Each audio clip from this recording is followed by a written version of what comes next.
दिल्ली में फिर से पावर पाने के लिए हफ्ते भर से अरविंद केजरीवाल कोलकाता से लेकर मुंबई और हैदराबाद हर जगह घूम रहे हैं। लेकिन जिस दिल्ली के वो मुख्यमंत्री हैं, उसी दिल्ली में उनकी एक मीटिंग फिक्स नहीं हो पा रही।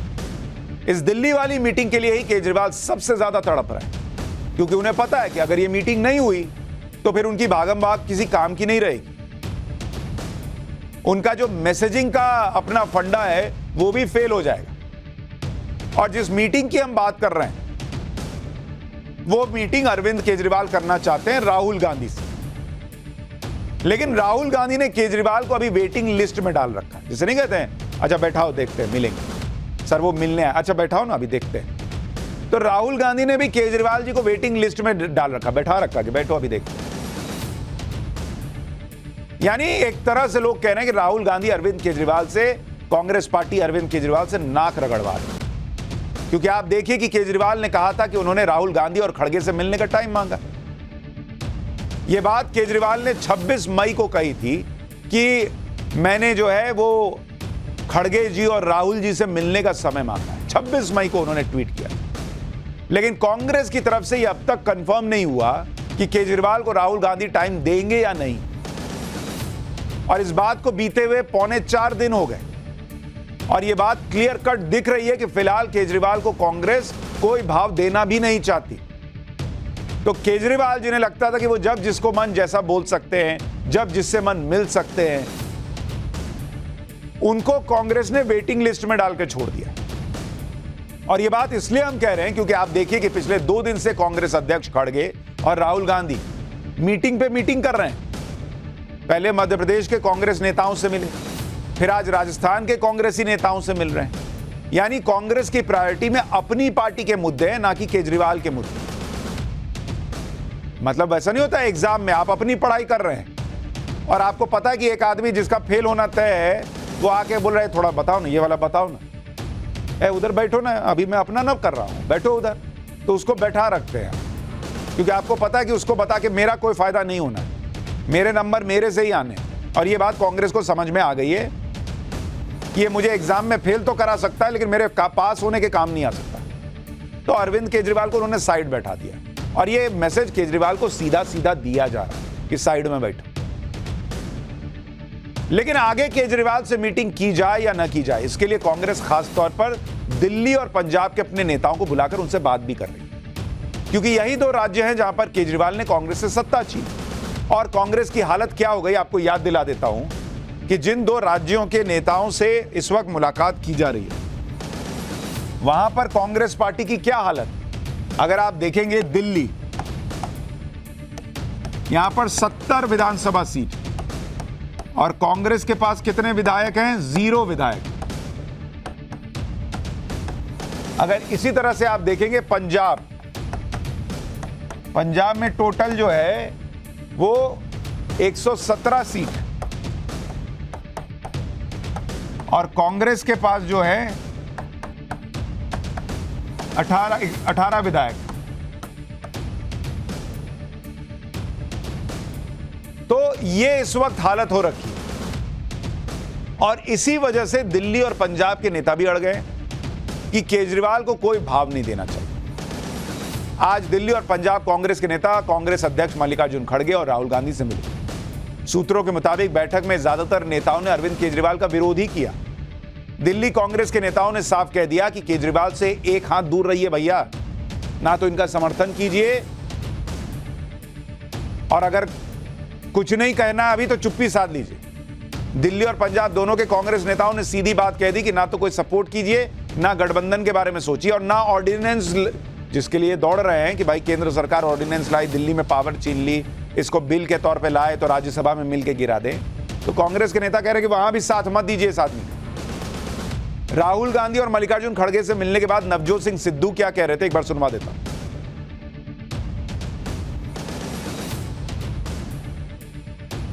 क्या आम आदमी पार्टी के साथ 2024 में गठबंधन होना चाहिए या नहीं चाहिए?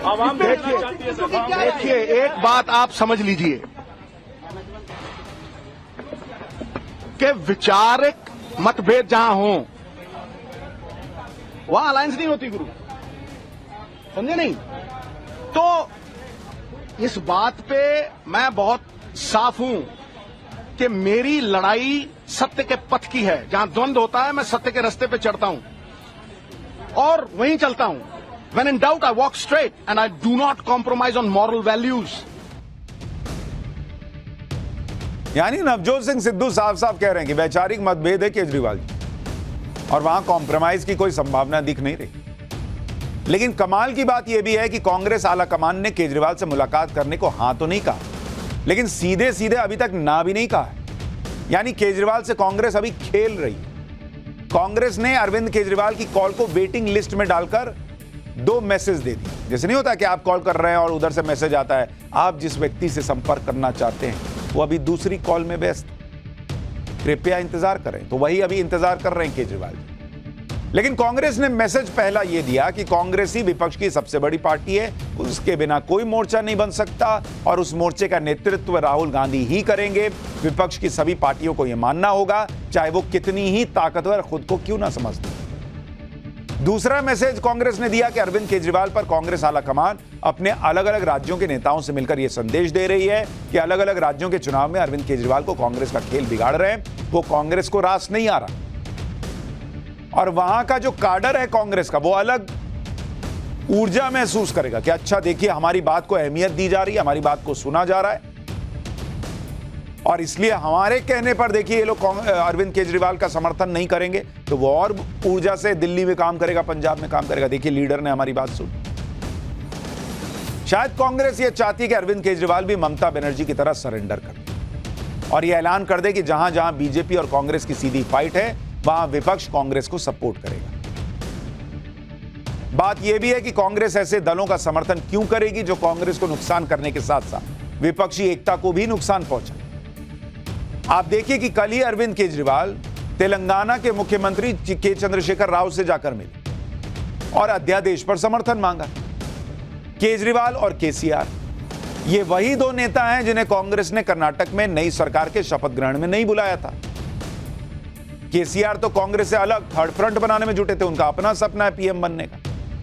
तेलंगाना में केसीआर का मुकाबला सीधा कांग्रेस से है, तो सीधा हिसाब यह है कि कांग्रेस उन केजरीवाल का समर्थन क्यों करे जो केजरीवाल कांग्रेस को सीधा नुकसान पहुंचाने वाले नेताओं से समर्थन मांग रहे।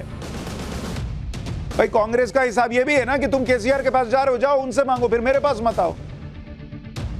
क्योंकि कांग्रेस को लगता है केसीआर जो है वो उनको तेलंगाना में भी नुकसान पहुंचाएंगे और सेंटर में भी राहुल गांधी की उम्मीदों को चकनाचूर करेंगे। मतलब सच्चाई यह है कि कांग्रेस ना तो केजरीवाल ना ही केसीआर के साथ खड़ा दिखना चाहती और इसलिए उसने अध्यादेश पर स्टैंड क्लियर ही नहीं किया। अच्छा अध्यादेश अभी आज के डेट में तो आना भी नहीं है, जब आएगा तब का तब देखा जाएगा, तब तक ये लोग जो है ऐसे ही हवा में झूलते रहेंगे। दूसरा, कांग्रेस ये भी जानती है कि अध्यादेश पर केजरीवाल का समर्थन करने से उसे कुछ मिलने नहीं जा रहा, क्योंकि राज्यसभा का गणित ऐसा है कि कांग्रेस समर्थन करे या ना करे, केजरीवाल केंद्र के अध्यादेश को कानून बनने से रोक नहीं पाएंगे। आपको राज्यसभा का कैलकुलेशन बता देता हूं। भाई राज्यसभा में आज तक अभी तक 9 साल में नरेंद्र मोदी का कोई बड़ा बिल ये लोग गिरा नहीं पाए। जो राज्यसभा है अगर वहां की आप ताकत देखें, राज्यसभा की जो टोटल स्ट्रेंथ है वहां पर 245 सीट होती है, लेकिन अभी मौजूदा सीट कितनी है? मौजूदा सीट राज्यसभा के अंदर है 238। एनडीए के पास कितने सांसद हैं? एनडीए के पास हैं 110 सांसद। जो बाकी पार्टियां हैं, बाकियों के पास हैं 128 सांसद। बिल रोकने के लिए जरूरी नंबर कितना है? बिल रोकने के लिए 120 की जरूरत है, 120।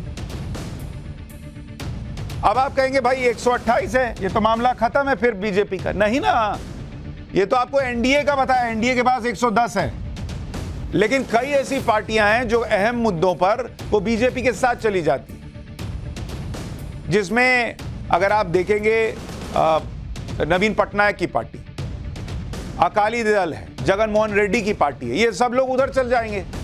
और अभी केजरीवाल के सपोर्ट में कितने आए हैं? केजरीवाल के पास कितने सांसदों का समर्थन है? मात्र 47 का समर्थन। जरूरत उनको और कितनी है? 73 की जरूरत। ये कहां से लाएंगे? क्योंकि अगर आप इसमें कांग्रेस के 31 भी जोड़ देंगे, 31, तब भी मामला नहीं बनेगा ना। तो कांग्रेस को यह बात समझ में आ रही है कि अगर हम केजरीवाल के साथ खड़े भी हो जाएं तो भी इनका तो कोई फायदा होना नहीं, हमारा नुकसान अलग हो जाएगा, क्योंकि हमारे कैडर को यह मैसेज चला जाएगा कि हम लोग दिल्ली और पंजाब में अरविंद केजरीवाल को हराने को लेकर सीरियस नहीं। तो यह कैलकुलेशन अभी तो यह बता रहा है कि अरविंद केजरीवाल इधर से उधर कितना भी घूम ले, वो राज्यसभा में इस बिल को रोक नहीं पाएंगे अगर आता है। और इसलिए अरविंद केजरीवाल बिल को रोकने से ज्यादा ये माहौल बनाने का प्रयास कर रहे हैं कि देखिए विपक्ष को वो साथ लाए, विपक्ष के नेता वो हैं। तो फिर राहुल गांधी और कांग्रेस पार्टी उनको ये मौका क्यों देगी? इसलिए कांग्रेस अभी केजरीवाल के चक्कर में पड़ना ही नहीं चाहती, क्योंकि उसे अभी स्टेट इलेक्शन दिख रहे हैं। भाई आगे कांग्रेस के लिए मध्य प्रदेश है, राजस्थान है, छत्तीसगढ़ है, वहां केजरीवाल का तो कुछ है नहीं। भाई केजरीवाल जो है उनकी हालत उस स्टूडेंट की तरह है जिनका अभी कोई एग्जाम नहीं है, और कांग्रेस पार्टी वो स्टूडेंट है जिसके अभी 3 प्री एग्जाम बचे हुए हैं। तो केजरीवाल जो है वो कह सकते हैं कांग्रेस को, चलो ना मेरे साथ खेलने चलो। अरे भाई हम कहां जाएं, मेरे अभी 3 एग्जाम है, तुम बैठो, तुम अपना देखो, मेरे साथ मत। तो कांग्रेस को 3 चुनाव दिख रहे हैं। अच्छा, इन 3 में 2 में कांग्रेस की सरकार भी है, और कांग्रेस अपना फोकस केजरीवाल पर नहीं, इन 3 राज्यों पर रखना चाहती है। और इन 3 राज्यों के लिए तैयारी भी शुरू हो गई है। मध्य प्रदेश के नेता को दिल्ली बुलाकर कांग्रेस अध्यक्ष मल्लिकार्जुन खड़गे और राहुल गांधी ने मुलाकात भी कर ली।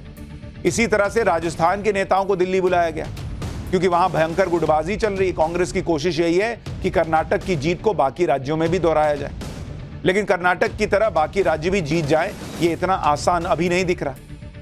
हालांकि मध्य प्रदेश को लेकर राहुल गांधी बहुत कॉन्फिडेंट है, वो तो 150 सीट जीतने का दावा कर रहे हैं। लेकिन शिवराज सिंह चौहान भी कह रहे हैं कि राहुल गांधी अपना मन बहला रहे हैं, बीजेपी 200 सीट जीतेगी।